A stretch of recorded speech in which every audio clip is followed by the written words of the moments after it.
వచ్చి సుమారుగా ఒక 10 నెలలు అయితే అవుతుంది. ప్రభుత్వం పనితీరు ఏ విధంగా కొనసాగుతుంది అనుకుంటారు మీకు తెలిసినంత వరకు? బాగానే ఉందన్న. అయితే అమ్మ ఒడి అలాంటివి ఏం పర్లేదు అది అలాంటివి చెప్పాడు కదా, అలాంటివి ఏం పర్లేదు కదా. అంటే కొంచెం టైం ఇవ్వండి. జగన్మోహన్ రెడ్డి రాష్ట్రాన్ని అప్పుల పాలు చేసిపోయాడు. కొంచెం టైం ఇస్తే అన్నీ చేస్తానంటున్నారు కదండి మరి. ఏమో చూద్దాం, నెక్స్ట్ మంత్ అని చెప్పాడుగా, చూద్దాం. చేస్తారంటారా మీకు తెలిసినంత వరకు? పవన్ కళ్యాణ్ తలుచుకుంటే చేయొచ్చు. పవన్ కళ్యాణ్ తలుచుకుంటే అంటే చాలా వరకు చెప్పుకుంటూ వస్తున్నారు కదన్న. ఇప్పుడు ఈయన వచ్చిన తర్వాత సూపర్ 6 అనేసి చెప్పారు. తల్లికి వందనం కింద ఎంతమంది పిల్లలు ఉంటే అంతమందికి 15,000. ఇప్పుడు సూపర్ 10 ఇప్పుడు అమల్లో ఉంది బాగా. సూపర్ 10 అంటే 6 పథకాలు కాకుండా ఇంకో 4 ఇంకో 4 ఎక్స్ట్రా కలిపి వేస్తానన్నాడు. వేస్తానన్నారా వేస్తున్నారా? వేస్తాడు అంతే. వేస్తున్నాడు. పడుతున్నాయి అలా అయితే అమ్మఒడి 15,000 చొప్పున ఇంట్లో పడుతున్నాయన్న మీకు?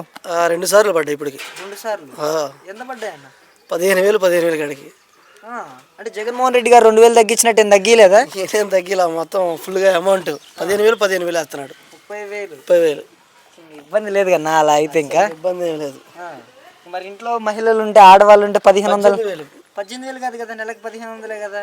1,500 అంటే పెద్దవాళ్ళు ఉంటారు కదా 18,000, వాళ్ళకి 18,000 వేస్తున్నారు. మొత్తం ఒకేసారి వేస్తున్నాడు. ఒకేసారి బటన్ నొక్కగానే పడిపోతున్నాయి ఇక్కడ.